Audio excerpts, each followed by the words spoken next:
Today we are looking at forgive.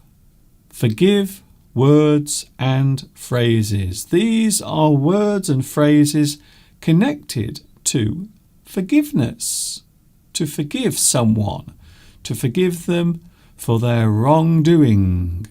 When we talk about wrongdoing, we are naming something that a person has done which makes you feel upset, annoyed, angry, or maybe deceived in some way. So the word forgive is an interesting word. To forgive is to push aside past disagreements, or maybe a certain type of hurt that you have felt in the past. To forgive is to push aside past disagreements. And it does happen sometimes. We can find that there are certain disagreements, certain things that a person has done to you in the past that makes you feel unhappy. So quite often we come to a point where we decide to push those things aside. We push them aside. A past hurt caused by another can be forgiven.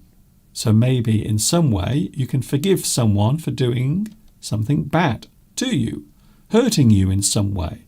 Maybe a person has said something or done something to upset you.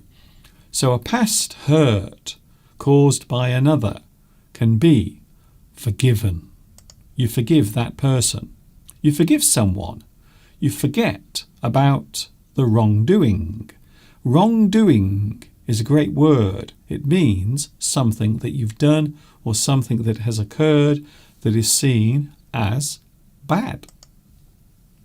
A wrongdoing. To pardon. I like this word, pardon. To pardon is to forgive. To pardon is to forgive. You pardon someone. You decide that you don't want to hold that thing against them anymore. You decide to forgive them. To pardon them is to forgive. To put aside the crimes or misdoings of another. Those misdemeanors are forgiven. Now that's a great word, and I'm going to mention that word, misdemeanor. A misdemeanor is an offence, maybe something that one person has done towards another, something they have done towards them. We describe it as a misdemeanor. Forgiveness is often seen as both active and passive. For example, we have the forgiver, the person who is doing the forgiving, and the forgiven, the person who receives the forgiveness. So one person will forgive another person. The person who forgives is the forgiver. I forgive you. I forgive you. And the person who receives forgiveness is the forgiven. They are the person who has been forgiven for their sins or the thing that they did wrong. Two people might forgive each other. They meet in the middle. So in this particular sense, we are using it figuratively. We are saying that two people meet in the middle. They both decide to agree, to forget about their differences or their arguments from the past. There are many phrases connected to forgive, many ways of expressing forgiveness. For example, you might bury the hatchet. It's a great word. It's a great phrase. If you bury the hatchet. To bury the hatchet means you forget about past arguments. You are willing to forgive and forget. You decide to bury the hatchet. You might hold out an olive branch to someone. Maybe another person who has done something wrong, or maybe if you have both had a disagreement in the past, you might decide to forgive or maybe one person will try to make peace with another person. You hold out an olive branch to make a peace offering, to allow forgiveness to happen. So sometimes before forgiveness can take place, quite often something else has to happen first of all. To let bygones be bygones. If you let bygones be bygones, it means you are forgetting about past disagreements. The things in the past that you disagreed on, or maybe the hurt that you felt that was caused by another person, you might decide to both forget it.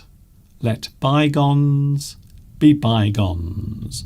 So when we talk about bygone, we are talking about the past, things that occurred in the past. They are now bygones. They happened in the past, and now we are going to forget them. Let bygones be bygones.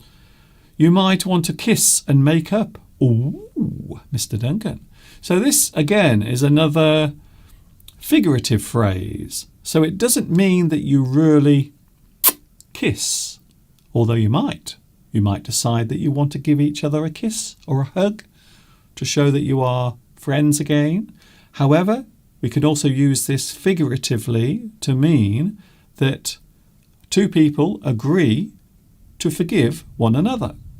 They decide to kiss and make up. They put all of their disagreements behind them. You might decide to wipe the slate clean.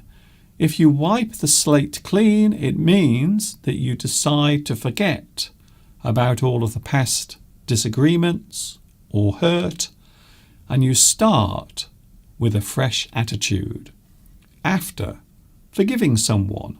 Or maybe two people decide to forgive each other and they move on. They decide to wipe the slate clean. They decide to move on with a fresh, new attitude. I like that one. Maybe a person decides to patch things up. If you patch things up, it means you repair something. So you are trying to repair the damage caused by hurt or pain, or maybe something bad that another person has done. Another person has done something bad to you. You rebuild a friendship after a disagreement. So I like that one. Here's a good word: reconcile. Reconcile. You might talk with another person. You might talk with another person with an aim to forgive and become friends again. So when two people reconcile, it means they come back together. They talk. They try to build their relationship up again. They want to rebuild their friendship. They come back. Quite often in marriages, you might find that a husband and wife, their relationship might break down. They might want to separate. However, over time, they might think we can come back together. We can have our relationship again. We reconcile our differences. We come together and we try to forget about all of the bad things from the past. We might also say it's all water under the bridge. Something that happened a long time ago that you want to forget about. Something that happened many years ago. It is all water under the bridge. So imagine a river flowing under the bridge. The water will pass under the bridge and then it will go off into the distance. It is all water under the bridge. All is forgotten and it is now time to move on. It is all water under the bridge. I like that expression. It's one of my favourite, to be honest. We might simply say forgive and forget. If you forgive and forget, it means you decide to put aside all of those bad feelings. You decide to forgive and forget. All of those bad feelings, all of the disagreements from your past, you have decided to put them aside. You forgive and forget.